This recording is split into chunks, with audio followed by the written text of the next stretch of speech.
Good afternoon and welcome everyone. Right, I think we'll get started. So today's session, we're going to be exploring the 25-26 DES. We're going to look at what's changed, what it means to you, and what you need to do next. So I'm Matt Sweeney. I'm Director of Products and Operations at Redmore, joined today by my colleague Helen Derbyshire, who is the Digital and Transformation Product Lead. So it's been a popular session today. We've got a very large number of you on the call. So to keep logistics flowing nicely, we turned cameras and microphones off. However, we've got our colleagues Dylan and Lauren who are going to be supporting in the chat. So what they're going to do is they're going to collate questions as the session progresses. Oh, I've just seen a comment saying they can't hear me. Can others hear me? Okay. Yes, we can hear you, Matt. Great. Okay, Maybe sorry, worth Sarah. them rejoining if they're struggling to hear you. Yeah, okay.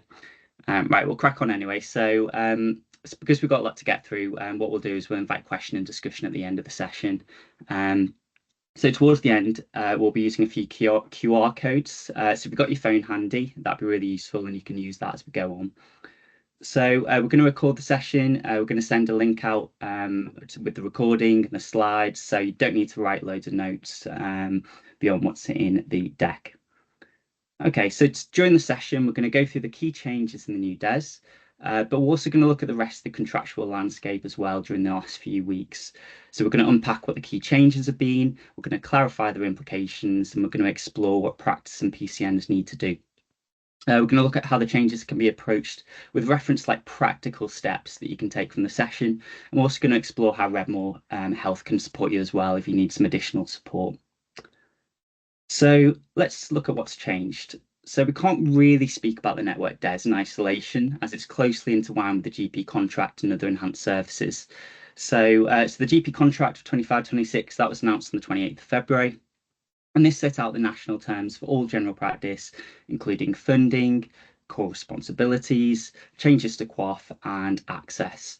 And then we've had the PCN DES that was released on 27th of March. And this outlines the additional services, funding, workforce entitlements available to PCNs.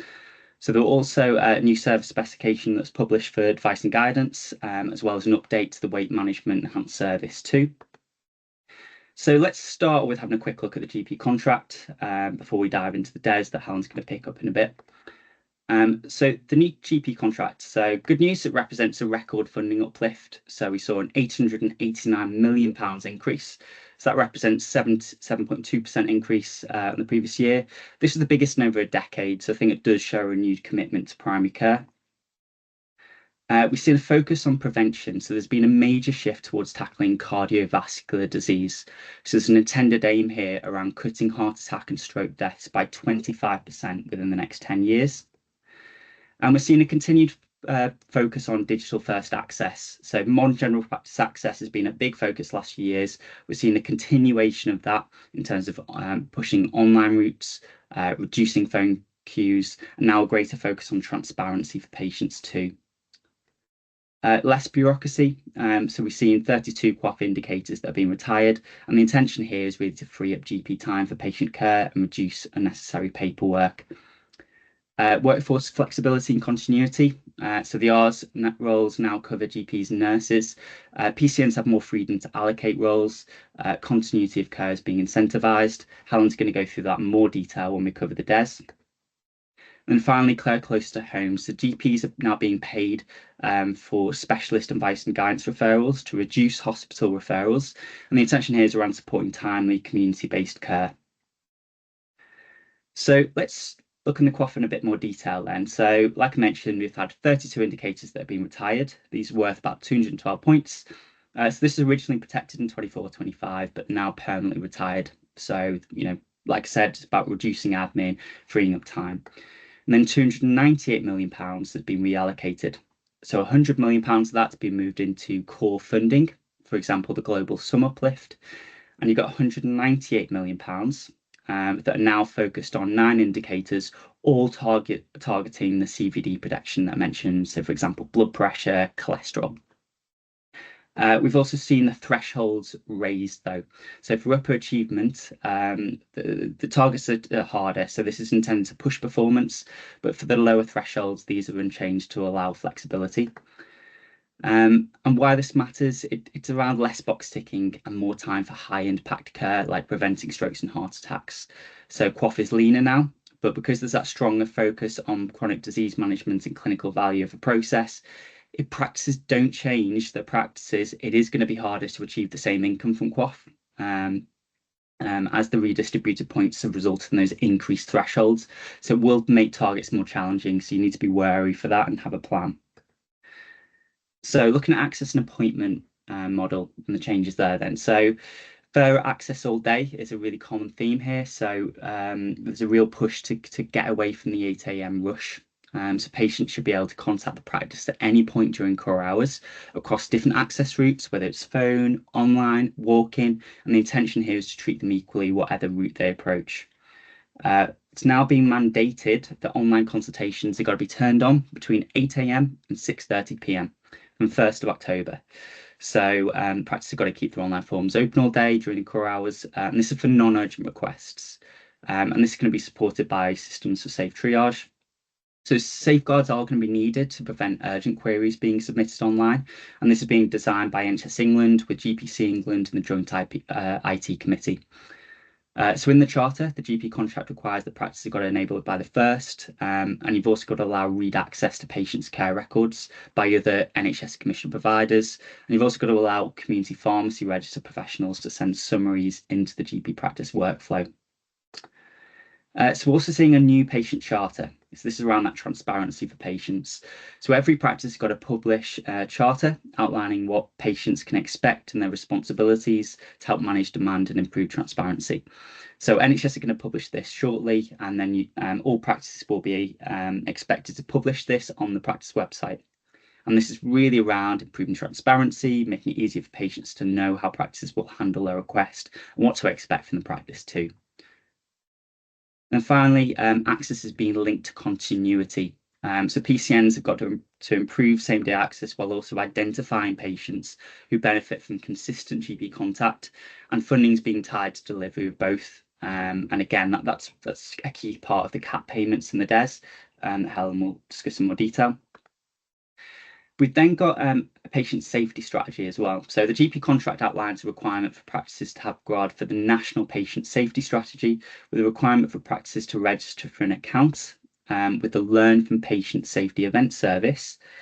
And this is so they can record patient safety events at the practice, so they can record patient safety events in other healthcare settings, and download copies of events to support an appraisal and revalidation.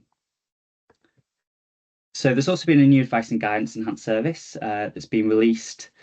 So advice and guidance, this allows one clinician to seek advice from another. So it's intended to provide primary care with continued access to specialist clinical advice. So it's enabling the patient's care to be managed in the most appropriate setting. So strengthening shared decision-making and avoiding those unnecessary outpatient activity and referrals. So it is an enhanced service, so it is optional. However, if you do want to sign up, the deadline's today, so get your shoes on. And I think ICB should have come out by 15th of April with guidance. So look out your emails for more information on that. So practice is going to be paid £20 per request for the pre-referral advice and guidance. Only one claim can be made per episode of care. And the advice and guidance referrals can be by phone, by ERS, either of those is acceptable. So the request must be GP-led. So the person providing the advice and guidance must be from a consultant-led specialist service prior to or instead of a referral in order to count. So practices are required to have a protocol, which includes GP sign-off for those non-GP referrals for advice and guidance. The ICB are going to manage it. So they're going to manage the enhanced service and setting a claims limit for practices to ensure the funding envelope doesn't get exceeded. So to claim, practices have got to submit a manual return, unfortunately, through CQRS, and this is required within 12 days at the end of the month when pre-referral advice and guidance was requested.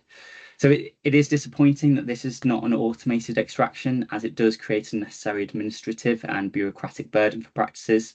And importantly, there are no business rules as yet. So it officially starts on the 1st of April. In the interim, practices will need to be recording coded activity to ensure the potential income isn't missed. So there's also the weight management enhanced service. This has been extended into 25-26. So in 2022, the majority of adults in England, so 64%, they were living with excess weight, with 28% of men and 30% of women living with obesity or severe obesity. So this isn't a new DES. So practicing PCNs should already be familiar with the spec. However, just to give you a quick summary then. So it is optional. It's an enhanced service, so it is optional. If a practice wants to sign up, again, like advice and guidance, the deadline is today. So it outlines that ICB should have come out to practice by 15th of April. So you should have information on this. Practice are going to be paid £11.50 per referral made. So this is the same as 24-25. So in real terms, this is actually a 4.6% reduction due to inflation. Only one referral per patient may be claimed. The specification recommends that staff involved in making these referrals have completed health weight coach training programs. And this provides advice on how to direct to appropriate available training options. So the practice will need to develop a protocol to identify and support people living with obesity. The service again managed by the ICB. So referral allocations will apply to ensure referrals remain within that 7.2 million national funding envelope. The allocation per practice is going to be 9.5% of the QOF obesity register as of 31st of March 2024. So claims can be made to the ICB. Again, this is manual. It doesn't detail the CQRS extraction. So all eligible referrals should be coded using SNOMED with the code referral to weight management service.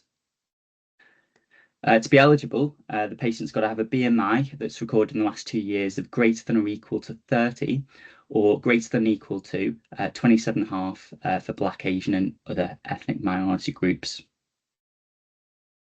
Okay, so that's some of the other contracts. I think Helen's going to take control here and talk you through the DES. Yes, thank you very much, Matt. Just going to take control of the slide deck. So thank you. I'm just going to talk you through the PCN DES. Obviously, as Matt's already said, it was released 27th of March.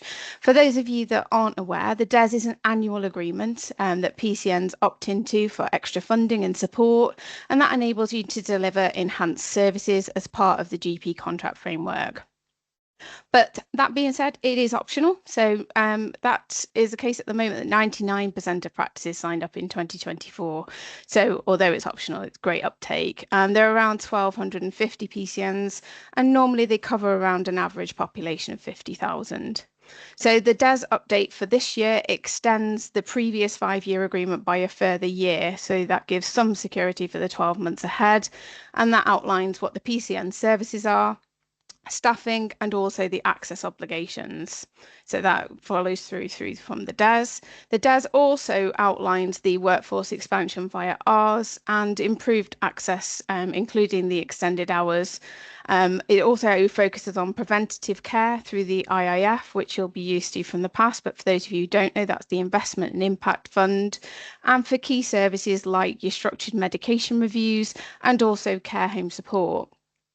But the DES is important because it supports NHS priorities around access, continuity and community-based care. So it gives the PCN the flexibility to tailor delivery to local needs.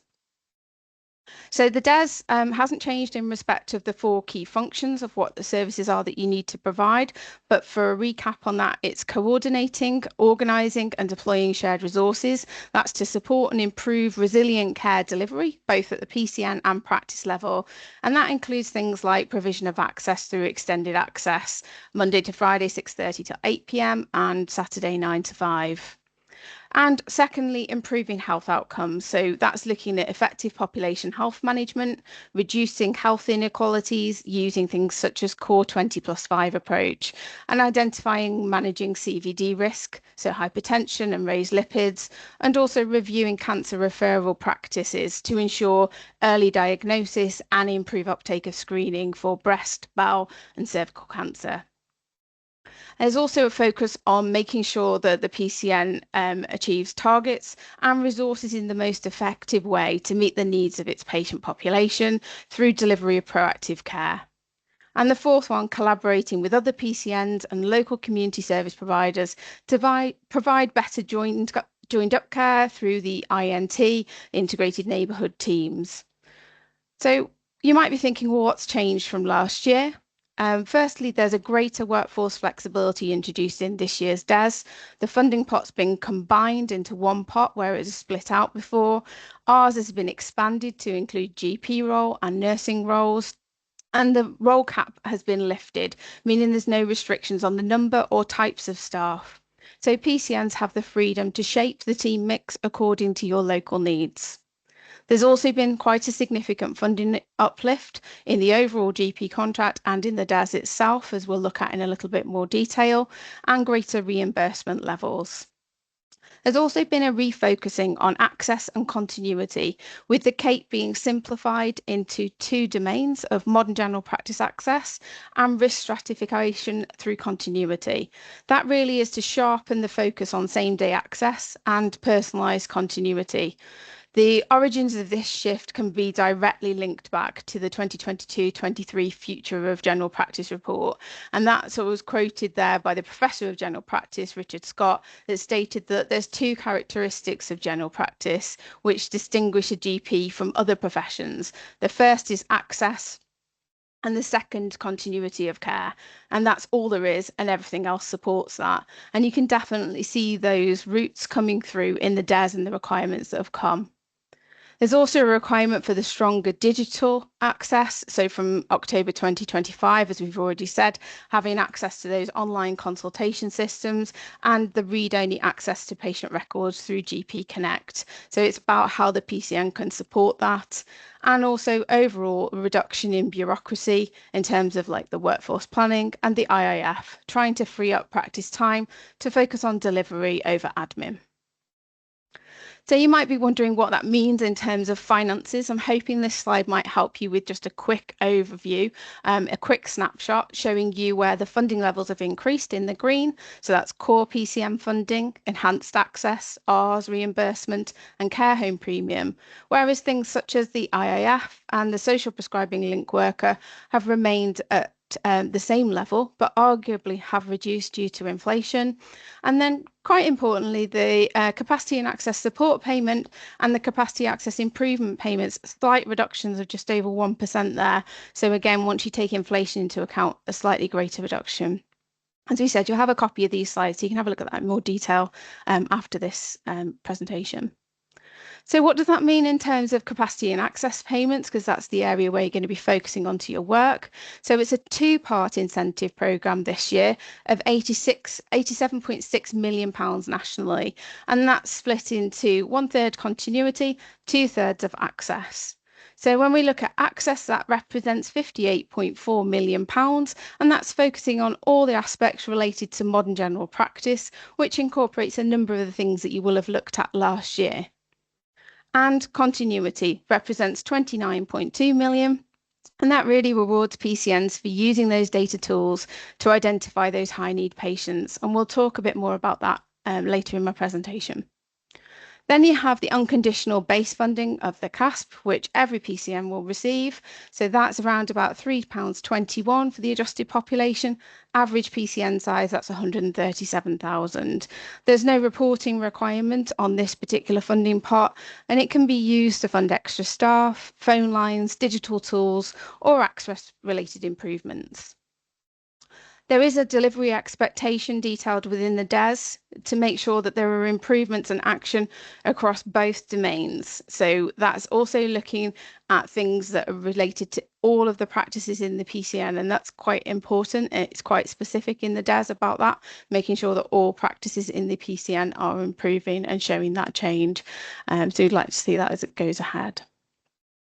So what does that mean in terms of what you need to be looking at? So PCM roles and responsibilities is to lead on access and continuity, and the network needs to coordinate those improvements through things like the Rs roles and access payments, flowing through to support them with the shared care delivery.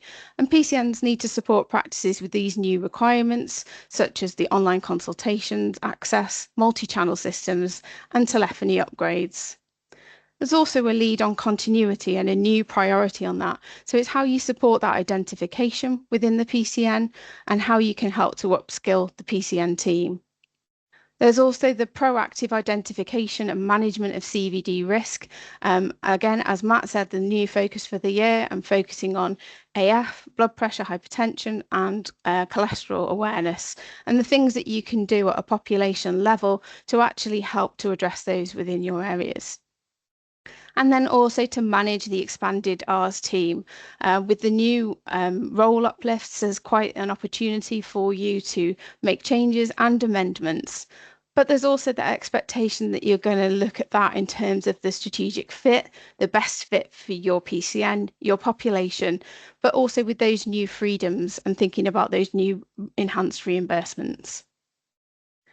So in terms of what that looks like in modern general practice terms, hoping this slide gives you an indication of where some of the changes are coming and why. And these are the key aspects of modern general practice across the top from left to right.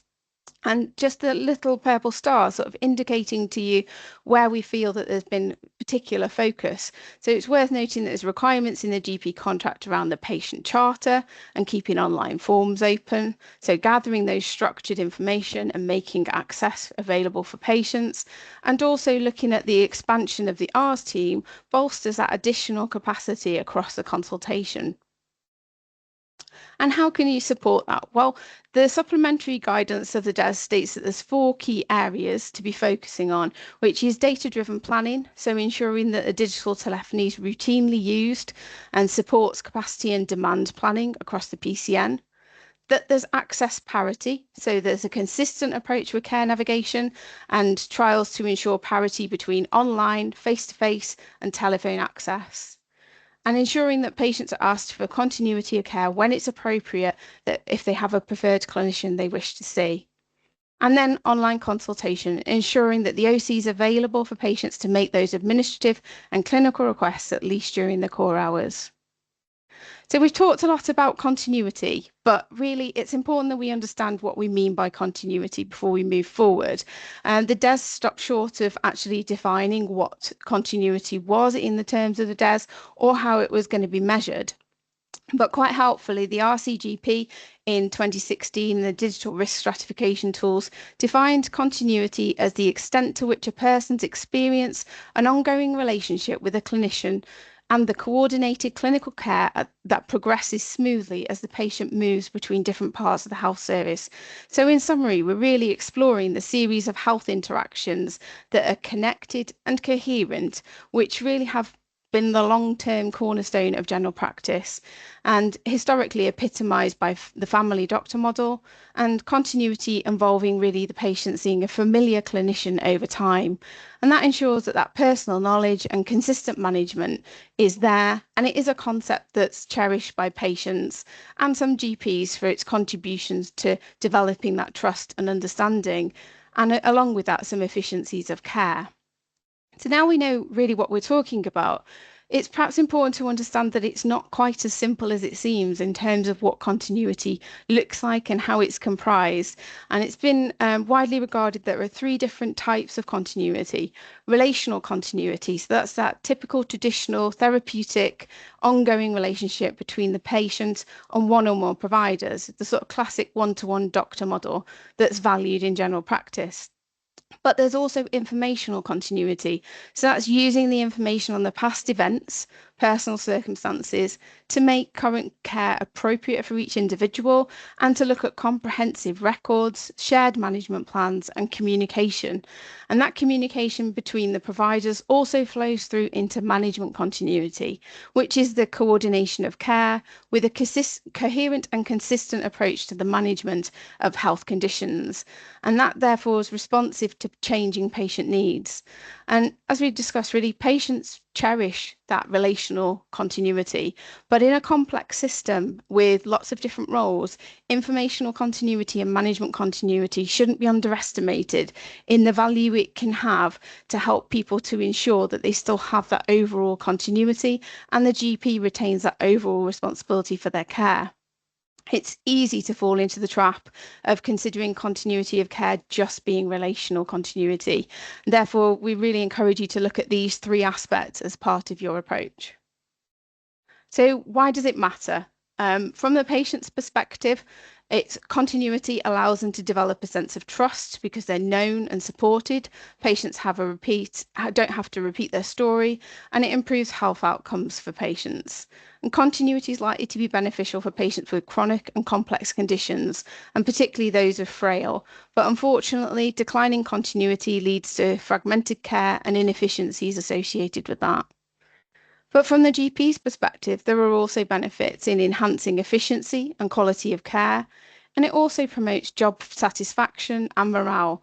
It can really help to manage risk and potential earlier diagnosis, and it can help with some of the challenges associated with workload and system pressures. And from a wider system perspective, continuity reduces hospital admissions and associated healthcare costs, and coordination that can support preventative care, and declining continuity potentially threatens overall system efficiency. To help you to sort of see how that fits in, this model illustrates sort of the sweet spot that you're looking for really between the coordination of communication, technology, and the coordinated systems within practice. And where they overlap and intersect is the spot that you're looking for that greatest achievement, where technology streamlines processes and digital tools, and together they reduce fragmentation, simplify complex procedures, and boost patient engagement, which ultimately leads to a better continuity of care. So if we change our focus for a moment and look at some of the workforce implications of the PCN DES, there's real focus now on GPs and nurses, where they're fully included. PCNs can recruit newly qualified GPs and a wider range of nursing roles, which has been really welcomed because there's now a progression route from healthcare support worker all the way through up to the highest level nurse, with the consultant level nurses included within there. As we said, those role caps had been removed. So where you had one digital transformation lead, one practice nurse, that's lifted and you're free to allocate according to the needs of your population. And GP salary reimbursement has increased, which makes it more competitive and more sustainable for PCNs to recruit. And with the new roles that have been introduced, which include trainee nurse associates, healthcare support workers, minimum standards have also been updated. So it's clear to see how you can meet the requirements, which roles to recruit to. And this overall just means a greater freedom to meet the local needs of your patients, but also to remember that the funding is finite. So smart planning is essential here, and potential role sharing across PCNs will be key. And we'll talk about it a little bit in a moment, but it's certainly something we can help you with if it's something that you're struggling with. So what do you need to do? Most importantly, probably revisit your workforce plans with the hours changes and the role cap changes. Look at where your workforce is spread, what you need, and if there's any gaps that you can identify. Implement access improvements. So start to look at online consultations and where they're opening, improve telephony access and optimization of the telephony systems, and prepare for any increased digital demand. PCNs may coordinate triage or standard workflows, or you may choose to start looking at hub-related models. And again, that's certainly something we can help you to explore. Start to plan for that continuity of care. Use data tools or identify what those data tools are going to be to identify high-risk patients, to ensure that they see their named GP, and look at shared policies and procedures and booking changes. And most importantly, track your metrics. Try and get your baselines, monitor your progress. This will really support you for your CAPE and your IIF payments and delivering the evidence of the change in the work that you're doing. And deliver and integrate services. So continue to look at extended hours. Don't forget about the things that you've always needed to do just because of these new requirements. Don't forget your structured medication reviews. And also look at making sure you can secure as much of the funding that's available as you can. As we said with QOF, really inaction risks lost income and weaker collaboration. So we're going to take a quick look now at continuity of care versus risk stratification. So it says that you need to start using risk stratification tools. So the sorts of things that we're thinking of here are things like Eclipse, EMIS, searches, Aristotle, based on factors such as frailty and long-term conditions. It may typically represent around about 2% of your patient list, but that may vary. And then focus on that continuity. You need to be looking to assign named clinicians to the cohort of patients and offering consistent access to them. This could be flagged in the clinical system. You could have proactive check-ins or dedicated contact routes. And it may be important to look at things like how telephone systems are supporting continuity. And you may want to look at adopting shared continuity policies and protocols. And again, as we said before, make sure you're measuring those impacts. Look at the percentage of high-risk patients seen by the named clinician and look at the feedback for continuity and reduced admissions. These will support those funding claims. And we can really help you with this. So don't be put off by the metrics. If you're struggling with that, reach out to us and we'll try and help you to identify what the appropriate measures are for you. I think the earlier you can get on with this, the better, and we'll show that in a bit more detail. So when we're talking about continuity, it's important to consider who might benefit. So really, why is this ask coming through? The Continuity of Care Toolkit by our CGP identified these 6 key cohorts of patients who would benefit. So it's your frequent attenders. So the national average is 6 appointments a year. So you might look to identify patients who've had 6 or more consultations in the last 3 months to develop that cohort. Palliative care patients definitely benefit from consistency in care, but they can also be managed by sort of micro teams with palliative care and district nursing teams. So here it's your information and management continuity that will be essential. Then frailty, those with a frailty index of over 0.36 or a Rockwood score 7 to 9 would be suitable as they're likely to be extremely vulnerable in need of high continuity. But this cohort can change quite quickly, so it's quite important just to keep reviewing that cohort as well. And then polypharmacy. So you need to think carefully about the levels that you set. There's been some suggestion by our CGP looking at 8 or 10 items or more so that you don't get confused with the patients with diabetes who might have at least 5 items anyway. So you don't want to artificially inflate your figures. Consider excluding dressings and appliances, again, so you don't inflate it, and assess the opportunity to provide continuity again through micro teams, maybe GP and pharmacist. Older patients can also benefit from continuity, but be careful not to consider age on its own. It's not a great indicator of the need for continuity. It's more likely that age and another marker such as housebound or care home or one of the other cohorts that we've mentioned will actually increase the need for continuity. And then finally, mental health. These patients will often straddle the other cohorts anyway, particularly probably in the frequent attenders group. So that gives you a feel for how you could identify groups of patients. As I said earlier, there are no measures within the DES as to how you should be baselining your continuity, and most importantly, how you can demonstrate the improvement in that continuity. But there are lots of measures around that you could use. Please don't be frightened by this slide. I know that it looks a bit complicated and complex, but there are easy ways to calculate it. Probably the easiest one is the St Leonard's Index of Care, which you could use shortened to SLIC. That does, however, rely on you having a patient list model within your practice. So if that's not the case, there are other options that you can use. Again, there's an RCGP toolkit, which is really helpful with this. And it's also important not to just get stuck on the quantitative measures. There are qualitative measures too, such as patient experience surveys, the GP survey as well, care measures, and patient perceived continuity of care. And you could also look to running patient focus groups and in-depth patient interviews and start to map your patient journeys and look at your practice team reflections in sessions that might help to inform what you want to do moving forward. So when you move forward to looking at what adjustments you might make to continuity, there are a couple of areas that you can start to focus on. You can look at practice organisation, practice engagement, your technological solutions, your system integration, and your workforce development, along with any feedback systems that you've got in place.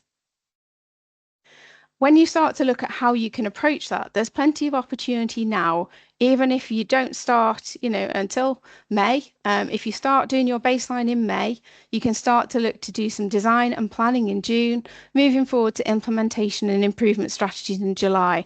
You need to be doing at least one round of improvement probably to get progress on continuity. So you can start to plan that now and you can start to see how you could put a program together following just a standard PDSA improvement cycle.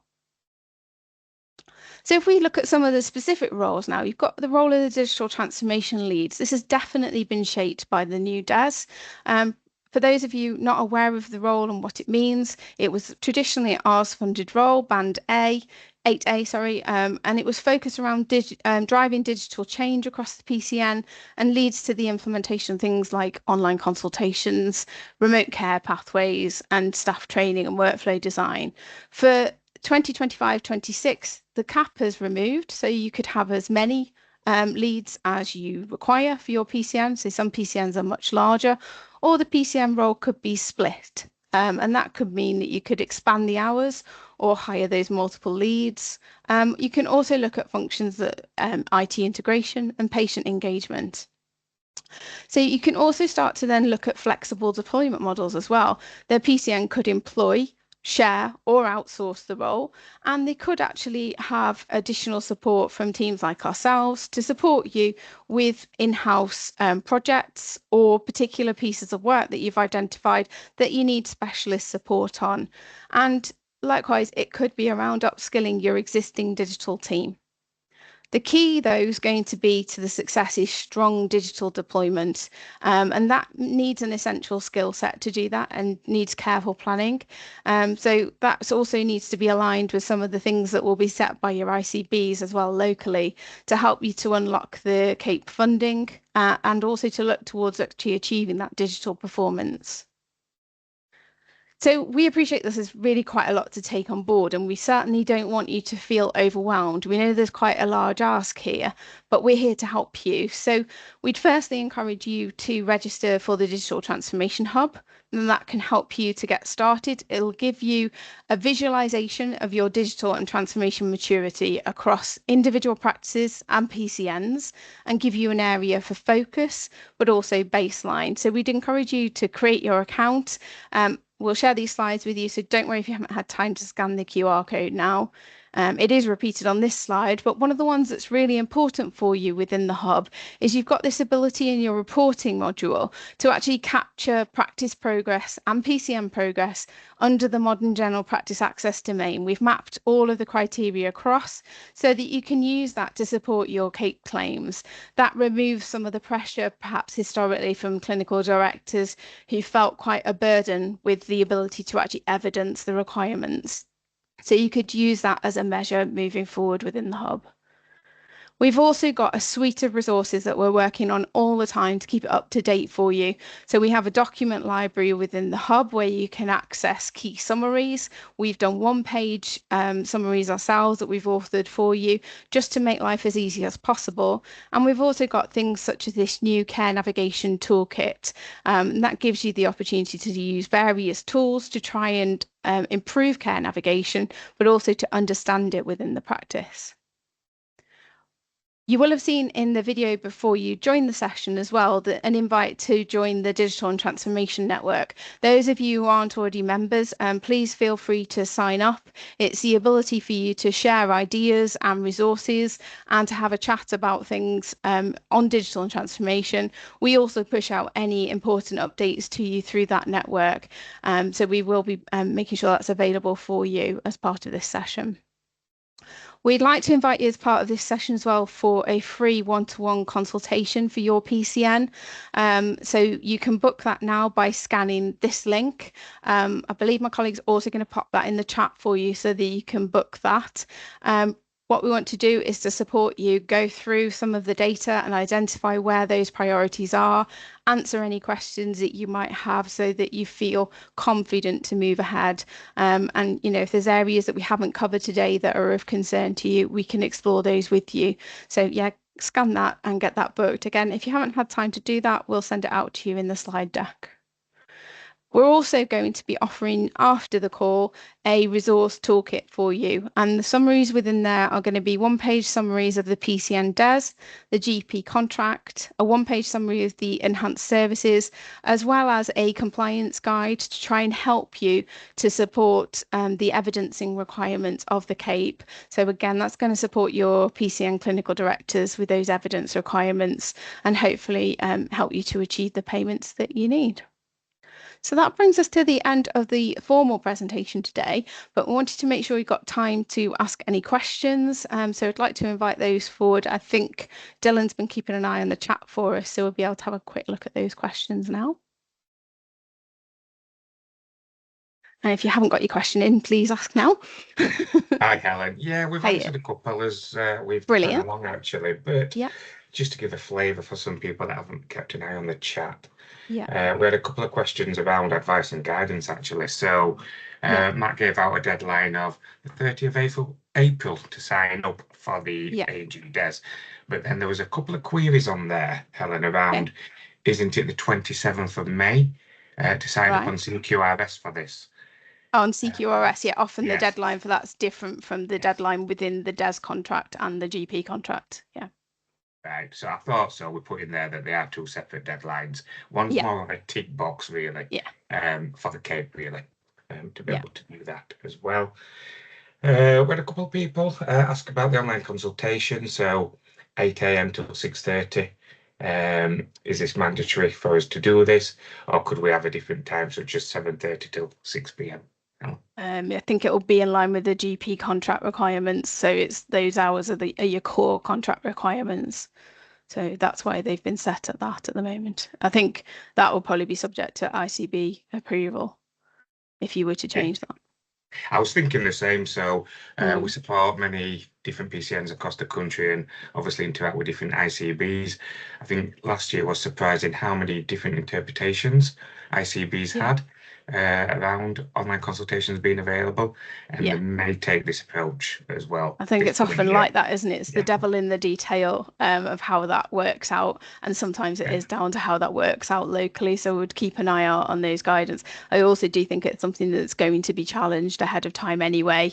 I think we've had heads up really that's being challenged by BMA, so you'll hear more information coming out on that, I think, ahead of time if there isn't an extension. We'll see. Good stuff. Just a couple of ones that have come through now since we've been chatting. Barbara asks, when did you say the National Patient Charter will be available? They haven't actually said when it's available. It'll be available once it is for everybody, and that is what you need to publish. So you don't need to go off rushing and writing one for yourself. That will be available nationally. And Jeanette asks, you said there's £200 per month SPLW payment. What is that? That's I think your £200 a month was your social prescriber link worker, where you can outsource, isn't it, for £200 a month? So yeah, somebody's followed up saying this is actually a management fee that can be claimed. But there's no increase in the social prescriber link worker payment. That's exactly the same as last year. So if you were claiming it, then it's exactly the same. Right. I've seen somebody ask that there's no evidence to be submitted for the CAPE. It's no evidence to be submitted for the CASP. CASP, yeah, two different payments. So the CASP, as Helen said, you get that automatically, 70%. The CAPE is evidence-based, where that's 30% of the fee. Let's have a look. We've also got Jessie asking, read the consultation hours. We use cover between 6 PM and 6:30, shoulder cover. How would we support online consultations during this period? It's probably going to come down to ICB interpretation there, I'd say, Jessie, and talking to them about is it still available for patients to submit. Helen? Yeah, I think so. And there'll be some local areas where there's a cover on an out of hours basis.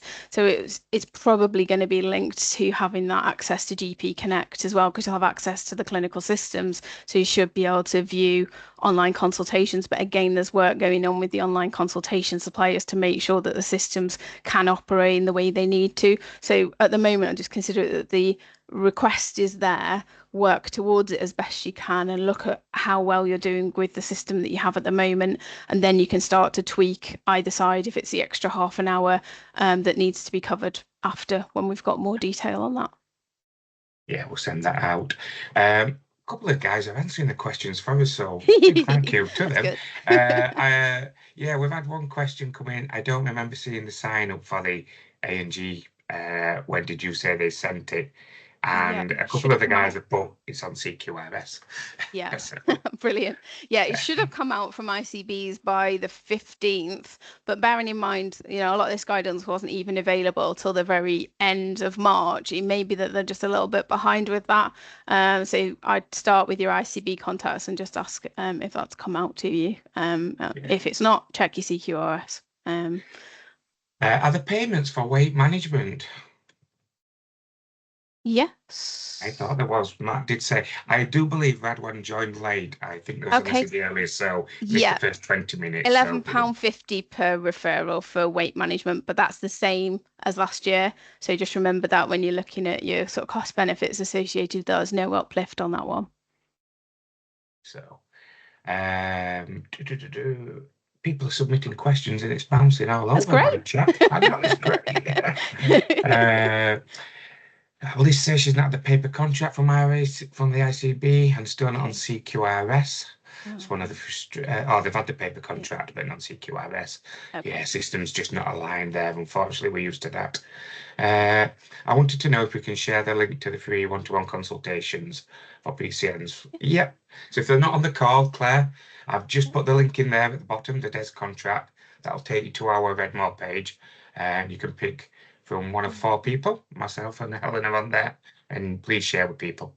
And we will be sending you like a follow-up email with all of this on, and it always stands that these are free sessions, so if you'd like to share those resources with your colleagues, please do so. It just is easier for us if we can do the consultation per PCN. So if there's multiple members that want to attend the meeting, that's great. We can have more than one of you on the call. That's no problem. Lisa's come up with one of those swerve questions, which I get many a time about on my consultations. Will the OC requirement still be met by offering appointments in relation to asthma, HRT, and other questionnaires that can be sent and submitted to patients for long-term conditions, etc.? I can see why you might think it, but I'm not entirely sure it will meet the essence of where they were coming from with the online requirement. I think it's the ability to submit that routine request during core hours, not limited by certain conditions. So I think you'd struggle with that, but it won't be me that actually signs that off. So perhaps talk about it locally, see if it's an option. I'd back you up on that, Ellen. Looking at the NHS England explain, I'm just looking here on my screen, Lisa. Patients must be able to make online consultation requests during core hours. So I think you're actually probably in control of sending that text message around asthma HRT rather than the patient being in control. So I think they might get turned down just on that reason. So,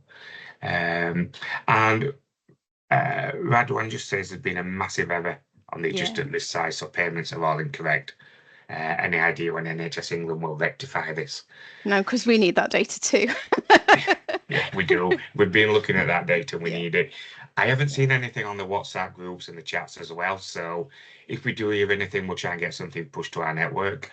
You could ask the question on the network as well. We've got, 400 or 500 people on there. It might be worth just putting on there. So, yeah. Yeah, we can probably take it forward as well and see if there's anybody that we're in touch with that might know as well.